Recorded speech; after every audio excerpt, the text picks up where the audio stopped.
June 24. కదిలించబడలేని ఆయన ప్రేమ. మనుషులలో అత్యంత తీవ్రంగా రగిలే ప్రేమ సైతం చాలా త్వరగా చల్లారిపోవచ్చు. మానవ హృదయంలోని ప్రేమ పొయ్యిలో మండే అగ్ని లాంటిది.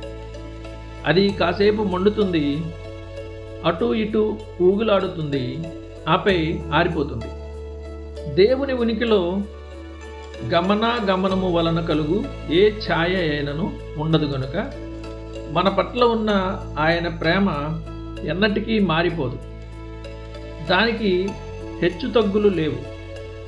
ఆయన ప్రేమ స్థిరంగా నిలిచి ఉంటుంది.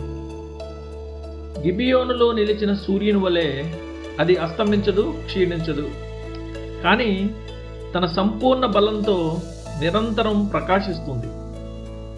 నిత్యమైన కృపతో నీకు వాత్సల్యము చూపుదును అని నీ విమోచకుడగు యెహోవా సెలవిచ్చుచున్నాడు. యెషయా 54:8. మనుషులలో అత్యంత తీవ్రంగా రగిలే ప్రేమ సైతం చాలా త్వరగా చల్లారిపోవచ్చు. మానవ హృదయంలోని ప్రేమ పొయ్యిలో మండే అగ్ని లాంటిది. అది కాసేపు మండుతుంది, అటు ఇటు ఊగులాడుతుంది, ఆపై ఆరిపోతుంది. కానీ దేవుని ప్రేమ సూర్యునిలో ఉండే అగ్ని లాంటిది. అది ఎన్నటికీ ఆరిపోదు. సృష్టించబడిన నరులలో ప్రేమ అనేది నది నీళ్ల లాంటిది. అది ఒకసారి పైకి లేస్తుంది, మరోసారి క్రిందికి పడిపోతుంది. కానీ దేవునిలో ప్రేమ సముద్రపు జలాల లాంటిది. అది ఎల్లప్పుడూ నిండుగా ఉంటుంది. దానికి తరుగుట కానీ ఒడుదుడుకులు కానీ తెలియవు. ఆయన తన ప్రేమను కుమ్మరించిన చోట ఏ శక్తి ఆ ప్రేమను నాశనం చేయలేదు, మార్చనూ లేదు. అది లంచాలకు లొంగదు, దాన్ని ఎవరూ జయించలేరు. దేవుని ప్రేమ అవినీతికి లొంగనిది. దాన్ని లంచంతో పాడు చేయలేము.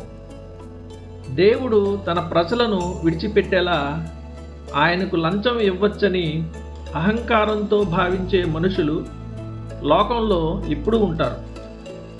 బాలాకు పక్షాన దేవుణ్ణి తిప్పుకోవడానికి బిలాము ప్రయత్నించినప్పుడు అతడు ఏ ఖర్చుకు వెనుకాడలేదు. తన ప్రజలకు విరోధంగా దేవుని నోట నుండి ఒక శాపవచనాన్ని బలవంతంగానైనా రాబట్టాలని ఆశిస్తూ అతడు ఒక బలిపీఠం తర్వాత మరో బలిపీఠాన్ని కట్టాడు. బలి మీద బలిని రాశిగా అర్పించాడు. అయినప్పటికీ తండ్రి అయిన దేవుడు తన బిడ్డల పట్ల నమ్మకంగా నిలిచాడు. బిలామును అద్దెకు కుదుర్చుకొని అంతటి మూర్ఖపు పనికి పూనుకున్న ఆ దేశంపై తన తీవ్ర అసంతృప్తిని అనగా కోపాన్ని వెలిబుచ్చాడు. ఆ సమయంలో కూడా దేవుడు తన ప్రజలకు తన స్థిరమైన ప్రేమను ఇలా గుర్తు చేస్తూనే ఉన్నాడు.